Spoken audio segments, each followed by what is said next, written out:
Olá, amigos do Semente da Manhã, tudo bem com vocês? Estamos aqui de retorno com o nosso estudo da obra Brasil, Coração do Mundo, Pátria do Evangelho. Hoje para falar sobre o capítulo 13, intitulado Pombal e os Jesuítas. Vamos conferir? Roda a vinheta.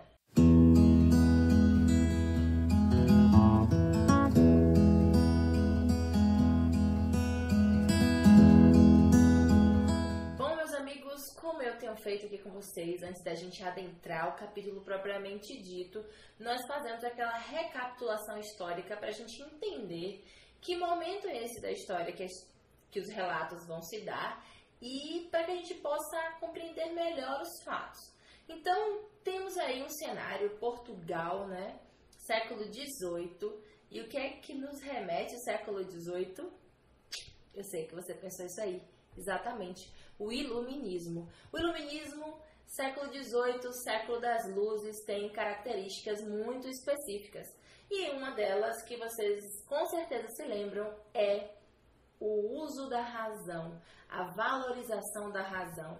Nós vamos ter aí o grande René Descartes com o discurso do método, né, trazendo esse racionalismo que vai passar a ser valorizado nesse período. Então é um momento em que a burguesia, né, ascende mais na sociedade, ela busca os seus direitos, né, e existe um movimento muito grande de modificações políticas, econômicas.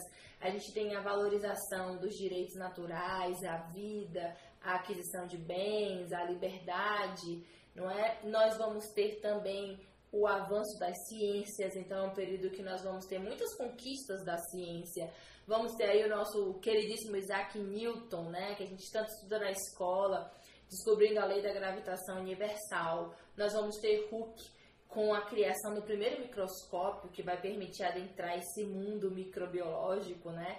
Vamos ter avanços na anatomia, com o descobrimento da circulação sanguínea, descoberta da eletricidade, muitas e muitas descobertas. Nós vamos ter também a geologia nascendo e trazendo a sua ideia, né? Sua teoria da formação da Terra. Então, é todo um pensamento científico que começa a se elaborar e que, obviamente, vai entrar em confronto direto com quem detinha o conhecimento nesse período, que era a Igreja Católica.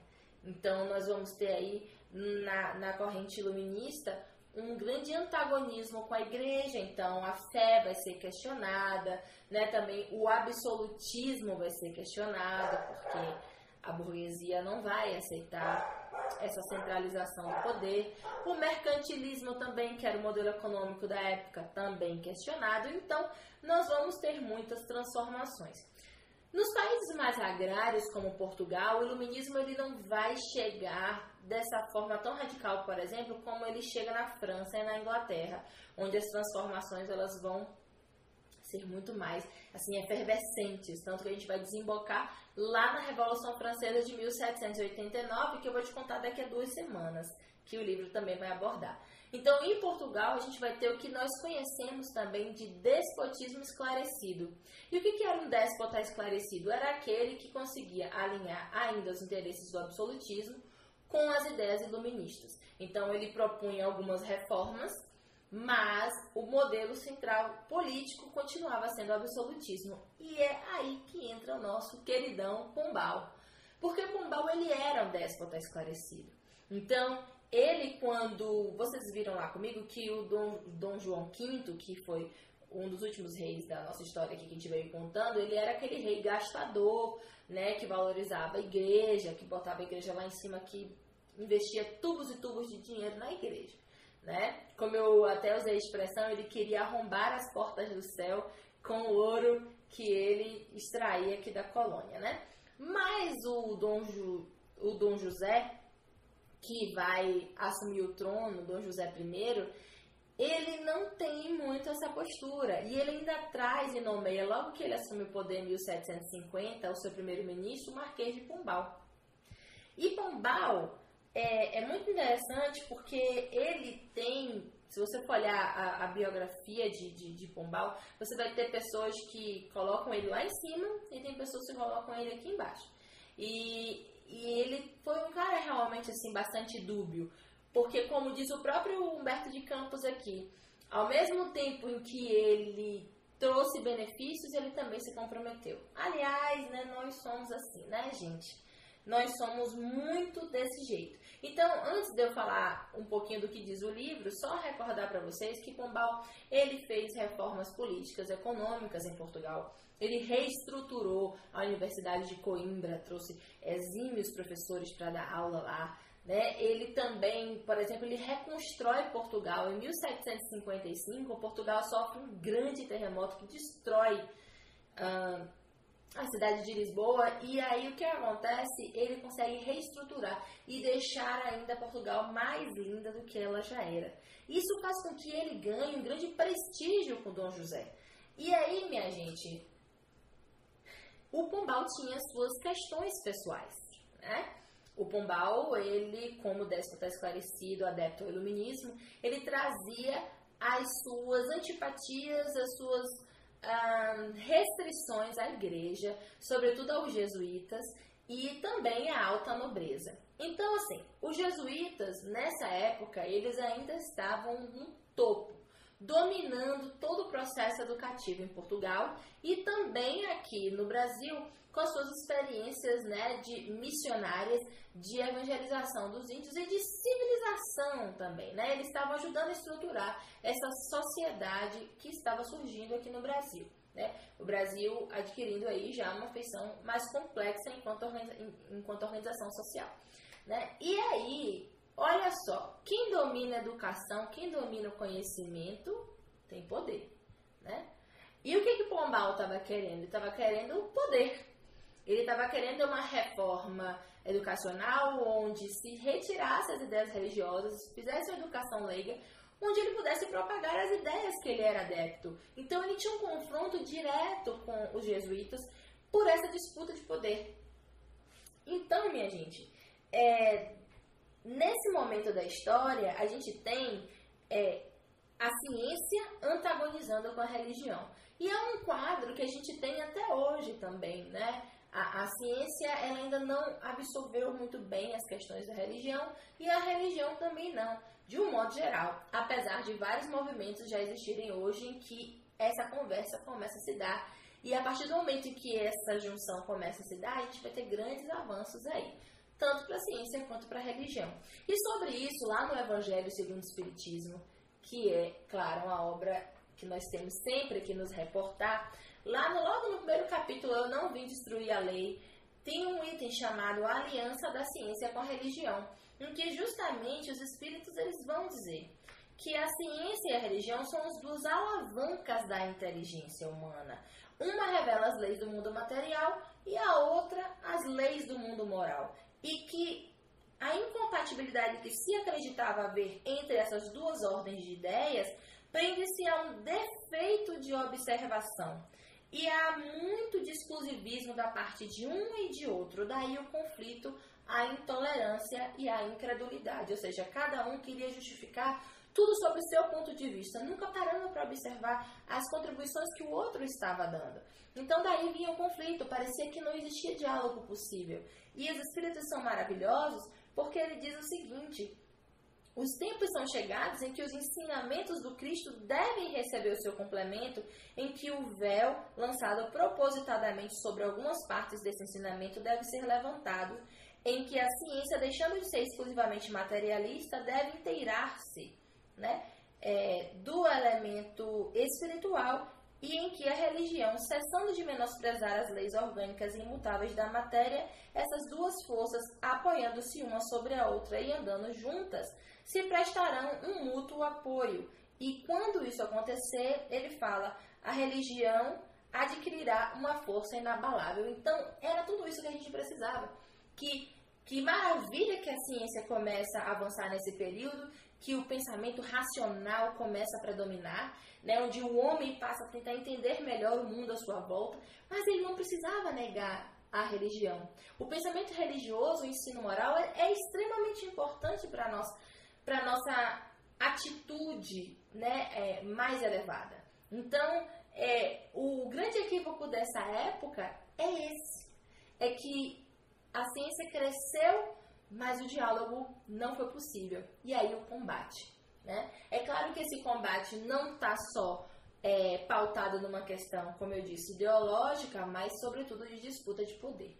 E essa questão da disputa de poder, ela vai ter um quadro narrado aqui muito claro, que é quando acontece um atentado à vida do rei Dom José I. Exatamente. Esse fato é narrado nesse capítulo em que os Távoras, o Marquês de Antoguia, eita que nome difícil, Marquês de Antoguia e o Duque de Aveiro ficam sendo os principais suspeitos. Acontece que o Marquês de Pombal, que tinha suas questões com a alta nobreza, ao invés de fazer todo um processo, né, investigativo, ele pega todos os suspeitos, manda prender e condena à morte. Acontece que os Távora, eles eram inocentes, como narra Humberto de Campos. E um dos maiores suspeitos, e que tinha maior, vamos dizer assim, fatos que pudessem incriminá-lo, era o Duque de Aveiro, porque a gente tinha aí uma disputa de poder. O Dom José não tinha uma linha sucessória de homem, né? Ele tinha uma filha, que era Maria, que inclusive quando ele morre vai assumir o poder. Então, o Duque de Aveiro seria, né, aquele que poderia assumir o poder na linha sucessória. Mas todos são condenados à morte, são executados. Inclusive, a Marquesa de Távora, ela é decapitada. Isso causa um grande desconforto em Portugal. Maria I, que é a filha de Dom José, fica super chateada com o Marquês de Pombal pela forma como ele conduziu as questões. E o Marquês de Pombal não se deu por satisfeito. Ele estava se vingando, vamos dizer assim, né, da alta nobreza, e ele aproveita e bane os jesuítas. Por quê? Porque os Távoras tinham uma relação muito bacana com os jesuítas, inclusive, de apoio e tal. E como ele também já tinha suas questões pessoais com os jesuítas de disputa de poder, ele acaba assinando um decreto que bane os jesuítas, tanto de Portugal quanto da colônia. E aí é interessante fazer uma ressalva. Vocês sabem que ao longo desse estudo eu tenho feito alguns parênteses em alguns pontos, quando existiu alguma crítica, né, no capítulo específico, e que eu olhei sobre uma outra perspectiva. Nesse capítulo, a crítica fala muito assim, que Humberto de Campos trata Marquês de Pombal como um ser quase que desprezível, equívoco, como se não reconhecesse os benefícios do Marquês de Pombal, e exalta demais os jesuítas. O que eu tenho a dizer sobre isso e o que eu pesquisei sobre isso? Existe uma frase aqui dentro do próprio capítulo que fala o seguinte, que o Marquês de Pombal, logo no início, ele conta que o Marquês de Pombal foi escolhido pelas falanges espirituais para reestruturar a pátria portuguesa, né, para trazer o seu progresso. Mas eles dizem o seguinte: o escolhido não soube corresponder integralmente, ou seja, ele cumpriu parcialmente. Ele não está dizendo que ele não teve benefício algum. Ele teve, mas a sua missão era maior do que ele foi capaz de fazer. Aliás, a gente tem visto isso, né, ao longo de várias pessoas que vieram aqui estruturar, tanto o Brasil quanto Portugal. Isso com certeza se deu em outros países também, em que a gente vem para a nossa missão e pelas nossas fragilidades, pela nossa ainda imperfeição, que é muito grande, a gente sucumbe diante das provas. Então, ele fala assim, se ele construiu, né, e ele reformou, e ele trouxe muitos benefícios, ele também cometeu graves injustiças com a sua ditadura reformista, né? Então, ele era linha dura, ele era mão de ferro, ele defendia com paixão seus interesses, e ele foi, sim, injusto, e esse julgamento que é trazido na obra é um desses exemplos em que ele agiu de forma completamente injusta no caso dos Távoras, onde ele mandou matar todo mundo, mesmo sem saber, ou até mesmo sabendo que eles não estavam implicados na situação. Esse caso dos Távoras, se vocês forem pesquisar aí na internet, vocês vão ver que até hoje é um grande mistério, não se tem um martelo batido sobre isso. Mas, enfim, a grande reflexão que Humberto de Campos nos traz é dessa injustiça. e desse cumprimento parcial da missão de Pombal. É interessante também dizer que o clero comum, que era muito combatido pelos iluministas, ele era aquele clero que reforçava o poder do rei, que era escravagista, que tinha muitos escravos e que inclusive abençoava os navios negreiros. Se vocês lembram, se não viram, corre lá e assiste o vídeo que eu falei sobre os africanos, os brandos e os humildes, vocês vão ver que ele narra essa questão, né, de que muitos padres abençoavam a saída dos navios negreiros da África. Isso é terrível, né? Então, como eles dizem, aqueles que estavam ali para levar a mensagem do Cristo eram os primeiros a não fazê-la. Então, quando os jesuítas são banidos do Brasil, as falanges espirituais vão até Ismael questionar nessa saída, dizer que o trabalho ficaria comprometido, se ele poderia interceder. E é muito interessante porque Ismael fala para eles assim: irmãos, muitas vezes os próprios espíritos que escolhemos para determinados labores terrestres não resistem à sedução do dinheiro e da autoridade. Sentem-se traídos em suas próprias forças e entregam-se sem resistência ao inimigo oculto que lhes envenena o coração. E ele fala aqui, né, lá no finalzinho, ele fala que deixem que cada um vá responder pelos seus atos e que por hora a gente teria mesmo que, então, agir dentro das nossas possibilidades, mas que chegaria o momento em que Jesus venceria, então, que o progresso e as suas lições, elas continuariam chegando de alguma forma. E ele finaliza o capítulo falando justamente que a Companhia de Jesus, ela foi suprimida pelo Papa Clemente XIV, mas ela vai reaparecer em 1814 com um decreto do Papa Pio VII, mas nunca mais com o mesmo poder que ela tinha, né? Porque teve todo um processo de enfraquecimento. E o próprio Marquês de Pombal, que tinha experienciado aí tanto poder, nesse poder transitório, mas que ele buscou avidamente por isso, acaba no esquecimento. Quando Maria I assume o poder, ela simplesmente bane ele da corte, né? E ele acaba morrendo no anonimato, sozinho e no anonimato. Por quê? Porque cometeu muitos excessos, causou muitos dissabores, é como ele disse, construiu, mas também destruiu muito. E isso nos faz lembrar daquela passagem do Evangelho que fala da porta estreita, que está lá no capítulo Muitos os chamados e poucos os escolhidos. E nesse caso aqui, eu sempre gosto de usar a frase assim: muitos os chamados e poucos que atendem aos chamados. Porque quem faz a escolha somos nós. Jesus está nos convidando. Quem vai escolher seguir somos nós, né?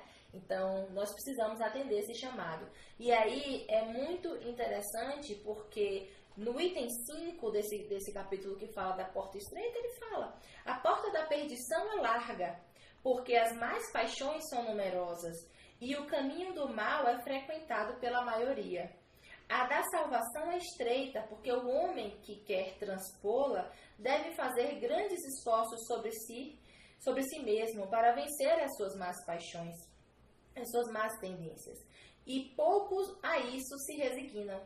É o complemento da máxima: há muitos os chamados e poucos os escolhidos. Ou seja, o convite à perdição, a vida fácil, diga-se, né? Onde a gente cede às nossas tendências instintivas, é muito comum da gente ceder. Agora, você perceber que aquele não é o caminho, você trabalhar ele para você edificar esse reino do Espírito em você, né? Para edificarmos esse reino do Espírito em nós, aí é que é grande desafio. E poucos se dedicam a essa matéria. E é por isso que quantos de nós falimos nas nossas missões. Olhar mais um exemplo aqui na narrativa histórica de alguém que tinha uma missão e faliu é olhar para a nossa própria história. Reconhecer que nós ainda muitas vezes optamos pela porta larga, a porta que não exige de nós muitos sacrifícios pessoais, muitas renúncias, né? Mas a nossa felicidade está justamente quando nós passamos a querer pertencer a esse reino dos céus. E a partir daí nós temos que empreender uma jornada muito grande de reforma interior. né? E de não ceder a essas seduções do mundo material. Esse era o desafio de Marquês de Pombal. Esse é o nosso desafio. E que eu deixo aqui essa mensagem da porta estreita como reflexão final para que nós pensemos acerca da nossa própria vida. A obra Brasil Coração do Mundo, Pátria do Evangelho tem nos convidado incessantemente a essa reflexão acerca do quanto eu tenho contribuído para a edificação do reino dos céus em mim mesmo. Hein? Temos aqui mais uma lição para ficar na nossa memória. Um beijo e até mais.